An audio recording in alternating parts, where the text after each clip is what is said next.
incroyable scénario, monsieur Apple. Mais à 5. Elle est noire. Mêlée à 5. Et oui, du coup, c'est une mêlée à 5 puisque c'est Taleboula qui l'a rentré. C'est Taleboula, malheureusement pour lui. Ah, quel coup du sort, là, celle-là. Ouais, parce que c'est quand même beaucoup plus facile de gagner une mêlée sur un ballon sur mêlée que sur touche. 1 minute 15 à jouer, Fabien. Je vous coupe parce que c'est vrai que cette mêlée, elle est importante. Ah, elle est importantissime, cette mêlée.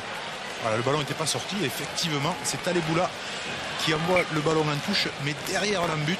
Ah oui, il demande, il réclame, mais je pense qu'il n'avait pas pris conscience des conséquences en fait de son geste. Et quand on connaît la puissance de la mêlée toulousaine, les difficultés côté bordelais, et le sous-nombre à cause du carton jaune. Ouais. 45 secondes, un final de fou. On a eu un final fou dans le derby basket, pénalité contre les Bordelais. 30 secondes à jouer, 5 points d'avance, c'est la valeur d'un essai. 15 contre 14, les Toulousains redemandent la mêlée, c'est normal. Wait, listen to my calls. Stay until the ball is in. Keep the hit. Listen to my calls. Monsieur Mitrea qui donne des ordres. Ne faut-il pas renforcer la mêlée bordelaise avec peut-être un 3 quarts qui viendrait difficile dans cette portion de terrain-là. Parce que quand on veut habiller Paul, on veut déshabiller Jacques, évidemment. Et c'est une balle de match pour Florian Fritz en position de 9. Ce match est fou. Coup franc pour Toulouse. Ça y est, on est dans la sirène là. Le match est terminé. C'est la dernière action.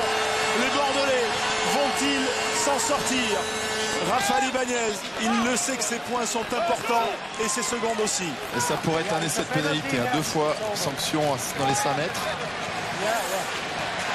Il vaut mieux pour les Béglés que ce ne soit pas un essai de pénalité puisqu'ils seraient entre les poteaux. Il vaut mieux à la limite qu'ils reculent s'ils sont vraiment pris. Et là voilà la mêlée toulousaine qui déploie sa puissance.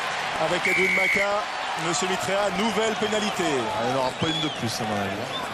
Ouais, parce qu'on l'a vu faire quelques pas de recul et j'avais l'impression qu'il partait entre les poteaux. Et finalement... On se retrouvera bien sûr dans le jour de rugby pour toutes les réactions avec... notamment un long résumé de ce match un peu fou. Ah, il va y avoir des choses à mettre dans le résumé. On avait s'est régalé. 6 essais déjà et on en a peut-être un 7e qui est en train de se profiler. C'est une balle de match, je le répète. Voilà, regardez, vous avez vu Tolofua, Capri, Maestri, ils se sont serrés. Ils le veulent, cet essai des Toulousains. Ils souffrent. Ils avaient 19 points de retard et ils vont peut-être la revenir à hauteur des Bordelais. C'est dur pour le jeune Jefferson Poirot à droite.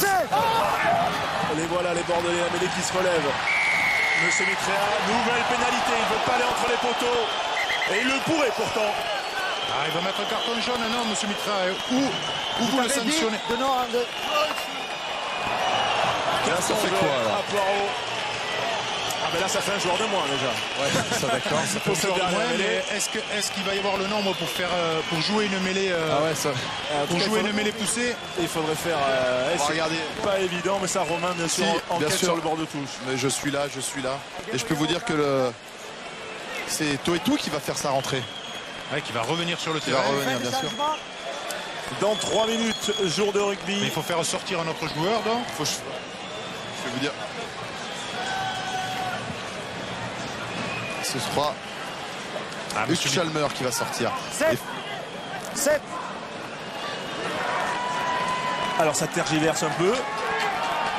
Monsieur Mitrea, on rappelle, premier match en top 14, c'est pas là le propos, mais en tout cas, il se retrouve devant, on va dire, un cas crucial parce qu'il n'y a pas beaucoup de matchs qui se terminent comme ça sur les dernières secondes.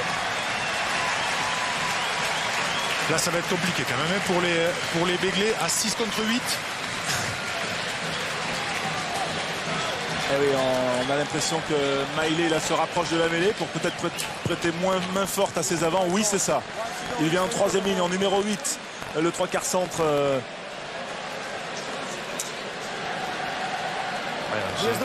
C'est pas trop ce que tout demande à son ami de mêlée. De toute façon, là, il faut qu'il rentre et qu'il pousse le plus fort possible, évidemment.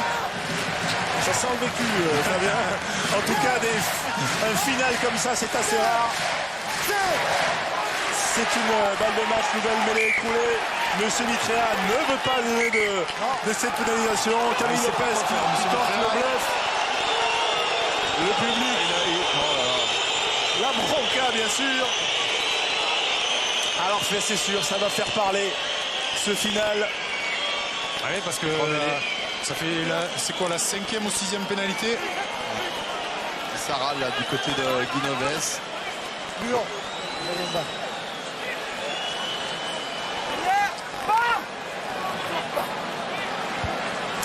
Allez, là, en tout cas, 84 minutes quasiment. Nouvelle mêlée. Maïlé en position de 8. Les Bordelais sont à 13, on vous le rappelle. 5 points de retard pour les Toulousains. Nouvelle pénalité, monsieur Mitrea qui ne bouge pas, qui ne bronche pas, qui visiblement ne connaît pas la règle de l'essai de pénalisation. Tant mieux pour les Bordelais. Ça ne nous arrange pas pour jouer au rugby parce qu'il est 22h34 et que ça commence à 35. De toute façon, on se retrouvera directement dans le... on finit ce match. C'est fini, c'est pas, si c'est pas une pénalité, il est fini le match. Si c'est bras cassé, le match il est fini. Non. Messieurs. Pourquoi il est fini? Oui. Bah parce que si c'est une pénalité, il joue. Si c'est un bras cassé, Il joue aussi. le match est fini. Non. Ah bon?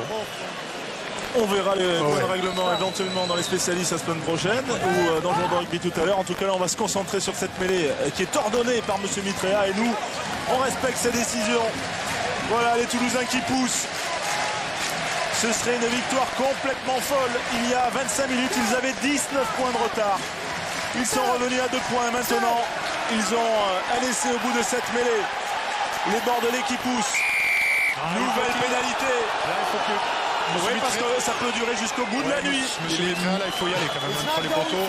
Ça fait la 6e mêlée. You lost your ball and then went up.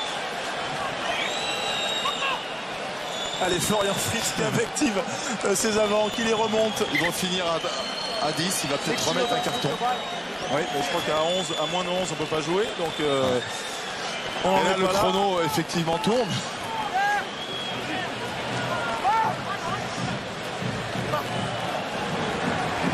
Guinoves qui se demande, comme nous tous, pourquoi M. Mitrea ne va pas derrière les poteaux. La mêlée béglaise, de façon flagrante, souffre quand même depuis les 6 dernières mêlées. Vont-ils résister? Ce serait impossible. Vont-ils réussir l'impossible, les Bordelais? Monsieur Mitrea va entre les poteaux. C'est un essai de pénalité. Et Toulouse revient 32 à 32. Et la transformation importantissime, évidemment, qui ne devrait pas poser de problème quand même à Luc McAllister d'être en face des poteaux. C'est pour ça que peut-être que les Béclés, on aurait pu leur conseiller de laisser les Toulousains marquer en bord de touche. Bon, c'est plus facile évidemment à dire depuis ici, le poste de commentateur. Luc McAllister a la victoire au bout du pied. A priori, elle est assurée. Je pense qu'il n'a jamais dû manquer une transformation face au poteau. 34 à 32, voilà, ça se profile. Victoire des Toulousains. On y reviendra, bien sûr, dans le jour de rugby. Déception pour les Béglots bordelais. Mais on a vu un match complètement fou. On se retrouve donc sur Canal dans un peu moins d'une demi-heure. À tout de suite. On s'est régalé.